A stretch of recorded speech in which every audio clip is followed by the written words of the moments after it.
샬롬, 유 선생의 구속사 천국열차, 유도순 목사님의 신구약 성경 파노라마를 낭독하는 시간입니다. 지금은 갈라디아서 파노라마 4장 1절에서 14절입니다. 율법의 노예와 하나님의 자녀, 요절은 7절. 그러므로 너가 이후로는 종이 아니요 아들이니 아들이면 하나님으로 말미암아 유업을 이을 자니라. 4장에서도 바울은 3장에서 말씀한 같은 주제, 즉 우리가 의롭다함을 얻은가 성령으로 거듭남이 율법의 행위로냐 듣고 믿음으로냐 하는 쟁점을 다른 각도에서 논증해 나가고 있는 내용입니다. 그리하여 일말의 의문도 남기지 않으려는 것입니다. 사장도 크게 두 부분으로 나누어 다루도록 하겠습니다. 본 문단의 중심점은 도표에 표시된 대로 종노릇 하였더니 첫째 단연 우리로 아들의 명분을 얻게 하셨다. 둘째 단은 그런데 다시 종노릇 하려느냐는 데 있습니다. 셋째 단은 언제 종노릇하고 있었단 말인가? 어렸을 때 율법 아래 있을 때 믿음이 오기 전에 그러했다는 것입니다. 그런데 어떻게 해서 아들의 명분을 얻게 되었는가? 아들을 보내사 율법 아래 있는 우리를 속량하심으로 해주셨다고 말씀합니다. 그런데 다시 율법 초등학문으로 돌아가서 종노릇 하려느냐 하고 책망하고 있는 것입니다. 이를 세 단원으로 나누어 상고하겠습니다. 첫째 단원 1절에서 3절 종노릇 하였더니, 둘째 단원 4절에서 7절 아들의 명분을 얻게 하심, 셋째 단원 8절에서 11절 다시 종노릇 하려느냐. 첫째 단원 1절에서 3절 종노릇 하였더니 내가 또 말하노니 유업을 이을 자가 모든 것의 주인이나 어렸을 동안에는 종과 다름이 없어서 1절 1. 본 단어는 약속하신 자손이 오시기 전의 상태가 어떠했는가를 말씀하는 내용입니다. 바울의 논증은 꼬리에 꼬리를 물듯이 이어지고 있는 것이 특징입니다. 바울은 3장 마지막 절에서 너희가 그리스도께 속한 자면 곧 아브라함의 자손이요 약속대로 유업을 이을 자니라 하고 말씀했습니다. 3장 29절.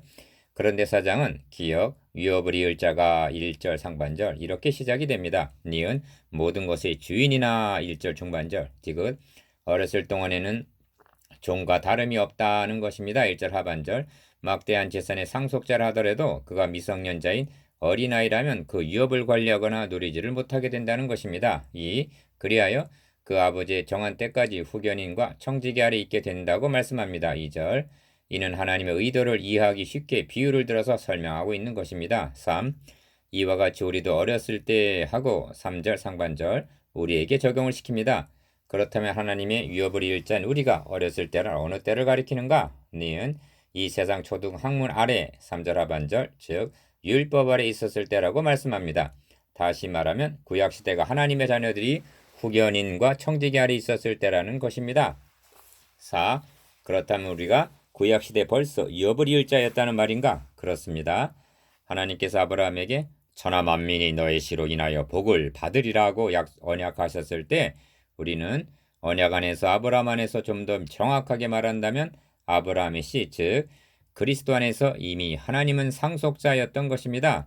그래서 성경은 니은 그러므로 믿음으로 말미암는 자는 믿음이 있는 아브라함과 함께 복을 받느니라. 너희가 그리스도께 속한 자면 곧 아브라함의 자손이요 약속대로 유업을 이을 자니라 하고 말씀하는 것입니다. 3장 9절 29절 5. 그렇다면 기억 이 세상 초등학문이란 무엇인가?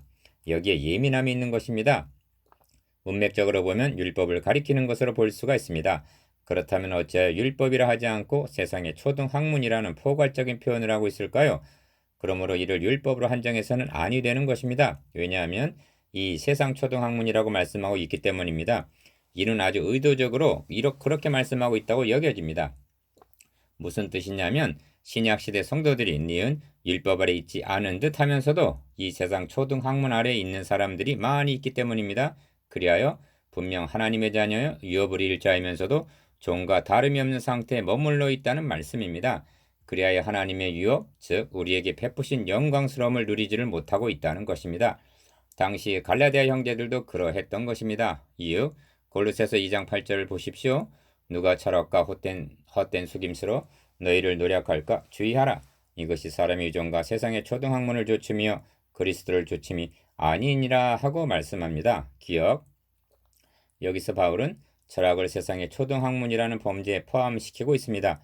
우리는 철학하면 대단한 고등학문으로 여기고 있습니다만 하나님의 지혜의 고린도전서 2장 7절 결정체인 복음을 깨달은 자가 볼 때에는 철학이란 초등학문에 불과하다는 것입니다. 바울의 증거를 들어보십시오. 니은 또한 모든 것을 해로 여김은 내 주 그리스도 예수를 아는 지식이 가장 고상함을 인함이라. 내가 그를 위하여 모든 것을 잃어버리고 배설물로 여김은 그리스도를 얻고 그 안에서 발견대로 함이니 합니다. 빌립보서 3장 8절에서 9절. 7. 그런데 비극적인 것은 철학과 헛된 속임수로 너희 성도를 노력할까 주의하라. 골로새서 2장 8절 하고 말씀하고 있는 데서 드러나고 있습니다. 그렇게 하고 있는 자들이 있다는 것입니다. 그들은 기억, 십자가 복음을 미련한 것으로 여기고 고린도전서 1장 23절 옆으로 밀어놓은 채 교양 있고 세련되고 가장 고상한 양 세상의 초등학문을 말하므로 성도들을 속이고 그 영혼을 노력하고 있다는 것입니다. 니은 2000년 전 골로새 교회만이 아니라 오늘날도 세상 초등학문 아래 있는 미성년자와 같은 성도들이 많이 있다는 것과 이제도 철학과 같은 이 세상의 초등학문으로 속이고 노력하는 설교자가 있을 수 있다는 경종이 되는 것입니다. 이것이 종 노릇하던 때의 상태입니다. 둘째 단원 4절에서 7절 아들의 명분을 얻게 하심. 때가 참에 하나님이 그 아들을 보내사 여자에게 나게 하시고 율법 아래 나게 하신 것은 4절 1. 본 단어는 약속하신 자손이 오신 후에 우리의 신분과 지위가 어떻게 변화하였는가를 말씀하는 내용입니다. 때가 참에 1절 상반절 이렇게 시작이 됩니다. 바울은 2절에서 그 아버지의 정한 때까지 후견인과 청지기 아래 있나니 했는데 그 때가 참에합니다. 복음을 전파하기 시작한 주님의 제1성은 때가 찼고 하나님의 나라가 가까웠으니 회개하고 복음을 믿으라는 말씀이었습니다. 마가복음 1장 15절 에베소서 1장 9절에서도 때가 찬 경륜이라고 말씀하고 있습니다.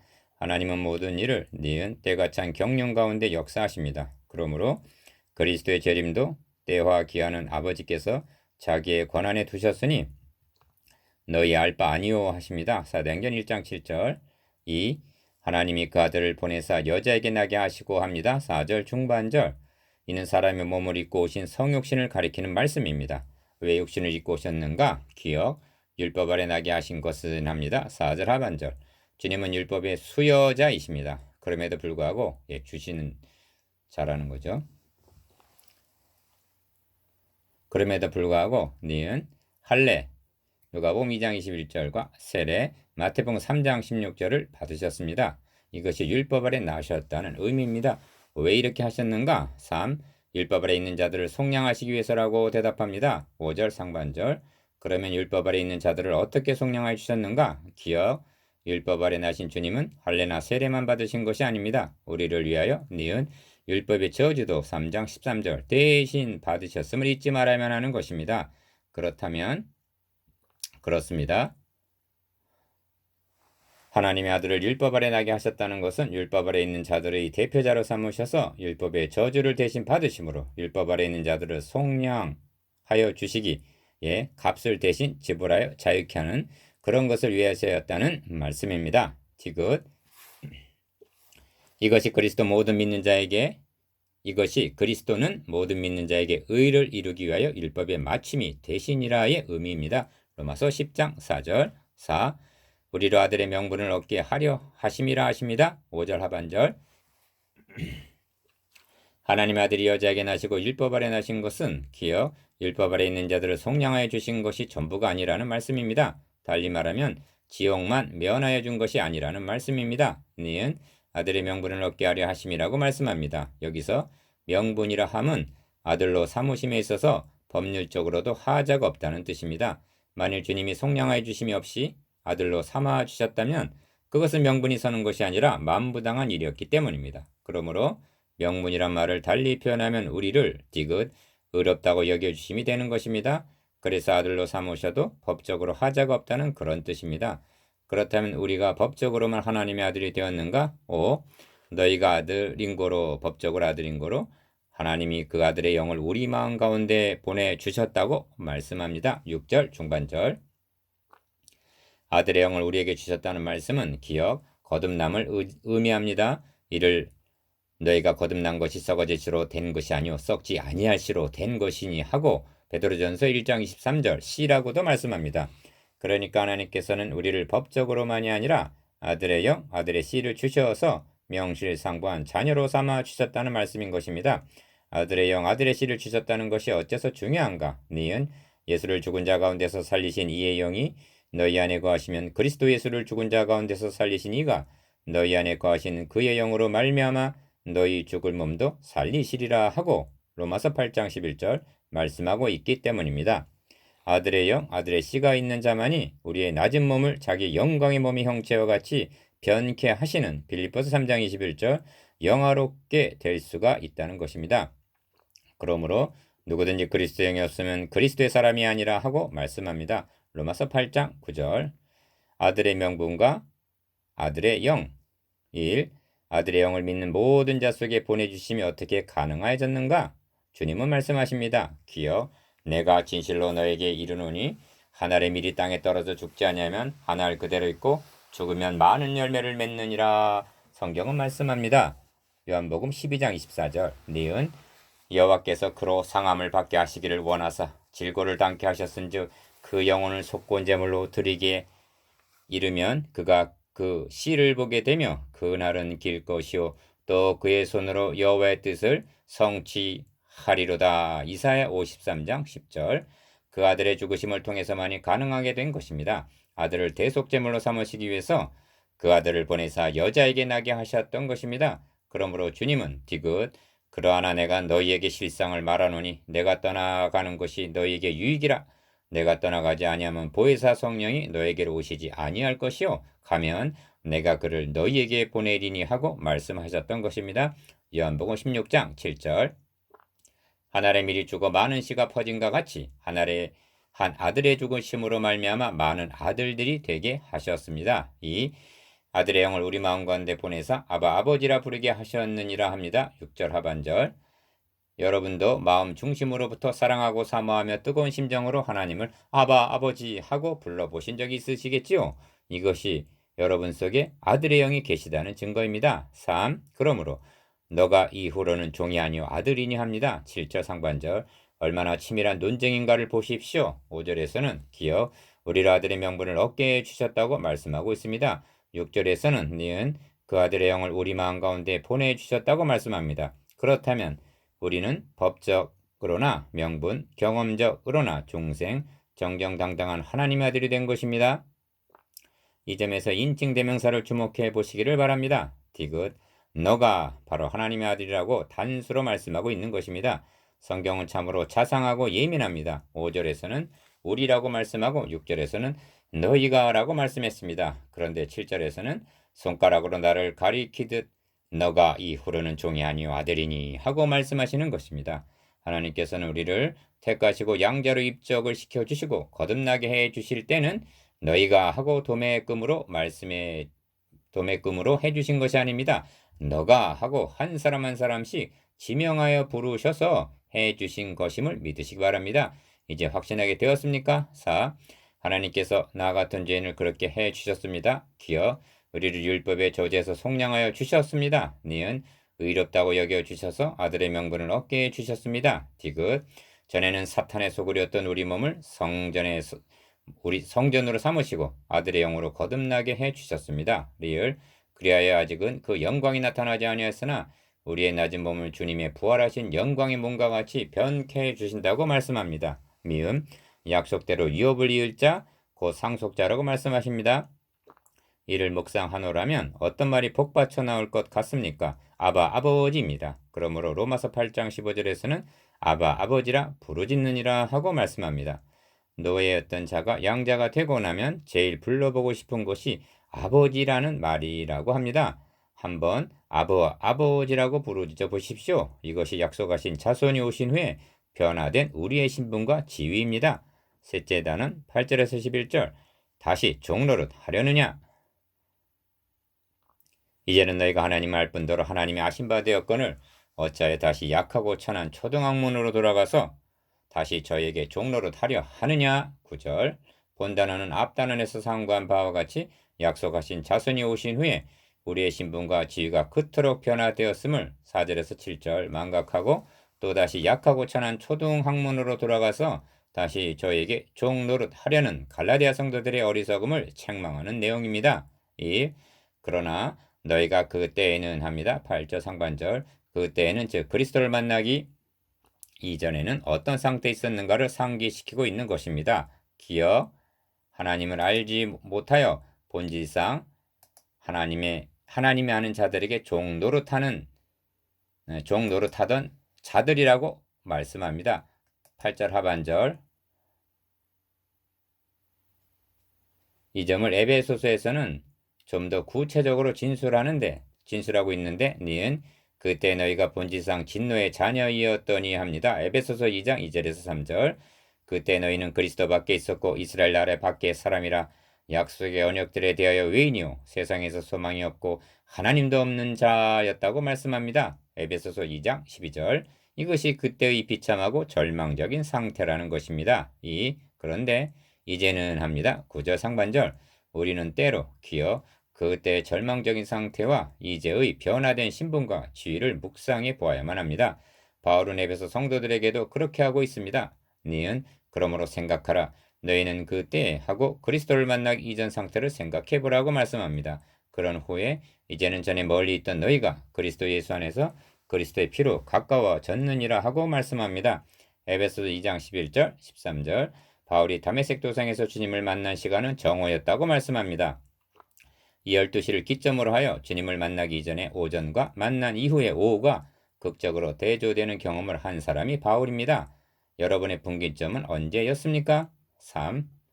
이제는 너희가 하나님을 알 뿐더러 하나님이 아신 바 되었거늘 합니다. 9절 상반절. 순서적으로 하면 하나님이 우리를 아신 것이 먼저입니다. 그럼에도 어찌하여 기억 너희가 하나님을 알 뿐더러 하고 이를 먼저 말씀하는 것일까요? 허물과 죄로 죽었던 우리가 하나님을 알게 되었다는 것도 놀라운 일입니다만 그러나 더욱 놀랍고도 경이로운 일이 있다는 일을 강조하기 위해서입니다. 모래 한 알만도 못한 나 같은 죄인을 천지의 대주제자이신 니은 하나님이 아신 바 되었나니 욥의 표현대로하면 벌레인 사람 구더기 같은 인생이 욥기 25장 6절 하나님이 아신 바 되었다는 이보다 더 경이롭고 놀라운 축복이 무엇이겠습니까? 아신 것만이 아닙니다. 아시고 정하시고 부르시고 의롭다 하시고 영화롭게 해 주실 것도 잊지 마시기를 바랍니다.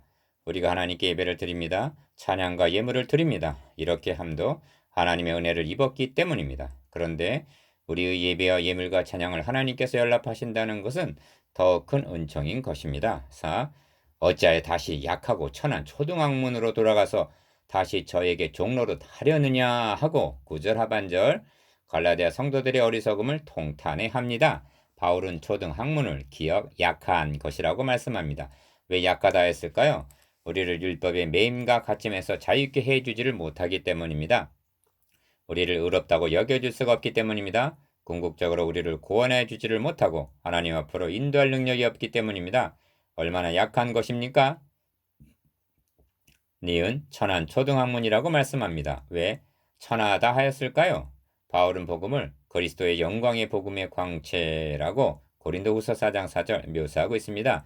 이 영광스러움에 비할 때 초등학문이란 말할 수 없이 천한 것입니다.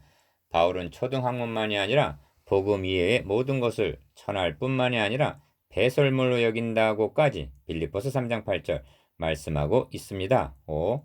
사실 의문이란 약하고 천한 것입니다. 그것은 실물이 아니라 모형이기 때문입니다. 실체가 아니라 그림자이기 때문입니다. 그렇습니다. 송아지나 어린 양을 우리 주 예수 그리스도의 영광스러움에 비한다는 것조차가 용납될 수가 없는 것입니다. 그러므로 기억, 약속하신 자손이 오시기까지 있을 것이라 하고 말씀합니다. 3장 19절.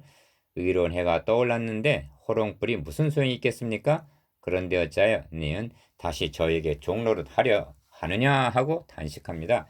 이 점에서 지적해야 할 점이 있습니다. 그것은 디귿 인간은 태어날 때부터 종의 신분으로 태어나서 조상 대대로 사탄의 노예였다는 사실입니다. 그리하여 종의 근성이 뿌리 깊이 몸에 배어 있다는 것입니다. 그러므로 너는 자유자다 하면 좋아할 것 같은데 반대로 불안해하는 것입니다. 그 점이 10절로 나타나고 있는 것입니다. 이유 너희가 날과 달과 절기와 해를 삼가 지키니 합니다. 10절 이는 유대인들이 1500년 동안이나 지켜 내려온 몸에 벨대로 밴 의식입니다. 이는 또한 이방인들이 니은 너희가 그때에는 하나님을 알지 못하여 본질상 하나님이 아닌 자들에게 종노릇 하였더니 하던 8절. 그런 때, 즉 우상 숭배하던 때의 습관과 교묘하게 결부되는 지점입니다. 골로새서에서도 그러므로 먹고 마시는 것과 절기나 월삭이나 안식일을 인하여 누구든지 너희를 편문하지 못하게 하라고 말씀하고 있는 것을 보게 됩니다. 골로새서 2장 16절. 저들은 이렇게 하지 않으면 불안했던 것입니다. 이로보건대 1500년 동안이나 지켜 내려오던 의문과 유정과 전통들과 맞서서 싸운 바울이 얼마나 고군분투했을까를 생각하게 합니다.